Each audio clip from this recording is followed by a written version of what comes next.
নমস্কার বন্ধুরা, সুতৃষ্ণা রান্নাঘরে সবাইকে স্বাগত।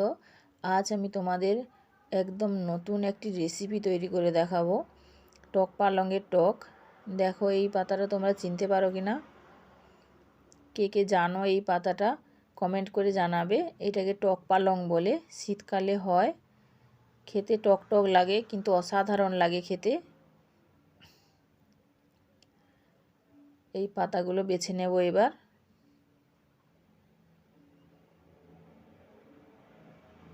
এইভাবে পাতাগুলো সব বেছে নেব।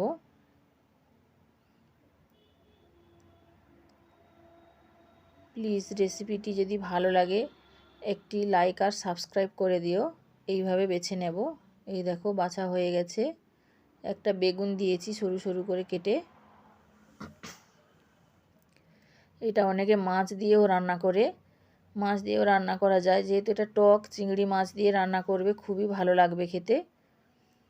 সর্ষে বেটে নেব, সাদা সর্ষে আর কালো সর্ষে একসঙ্গে বেটে নেব।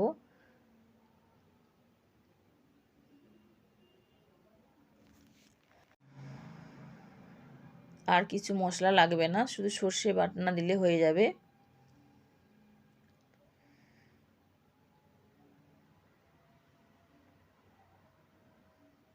এই দেখো বাটনা হয়ে গেছে।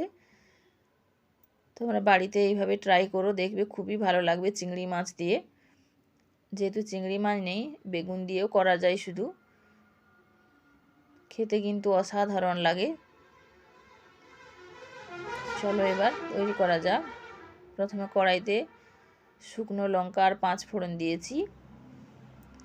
তারপর টক পালংয়ের পাতা আর বেগুন কেটে রেখেছিলাম, ওইটা দিয়ে দিলাম।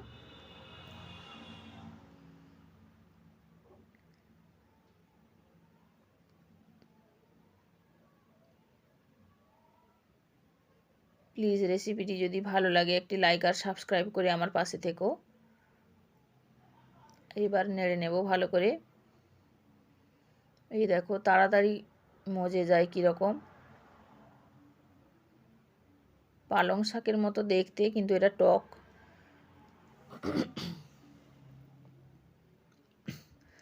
হলুদ গুঁড়ো দিলাম, নুন দিলাম,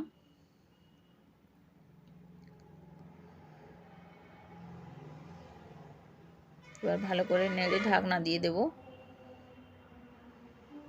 এই দেখো কতটা মজে গেছে।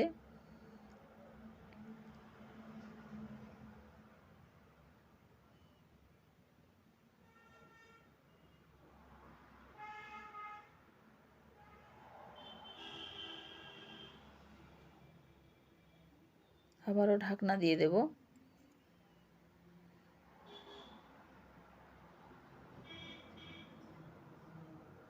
এই দেখো এইবার সর্ষে বাটার জল দিয়ে দেব।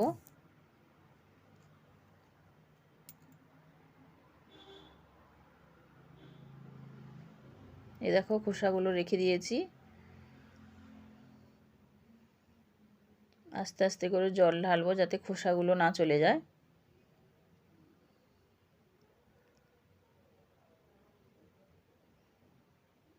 রেসিপিটি খেতে সত্যি অসাধারণ লাগে। তোমরা বাড়িতে একবার ট্রাই করো, দেখবে বাজারে গিয়ে দেখবে টক পালং পাওয়া যায়, নিয়ে এসে তোমরা বাড়িতে বানাবে এইভাবে।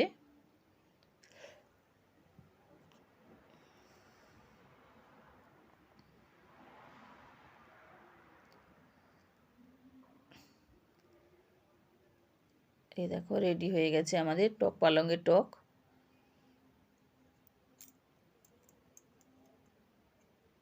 এই দেখো দেখতেও অসাধারণ হয়েছে, খেতেও অসাধারণ লাগে। তোমরা বাড়িতে এইভাবে ট্রাই করো। আর ভিডিওটি যদি ভালো লাগে একটি সাবস্ক্রাইব করে আমার পাশে থেকো। ভিডিওটি এখানেই শেষ করব। পরের একটি রেসিপি নিয়ে আবার হাজির হব।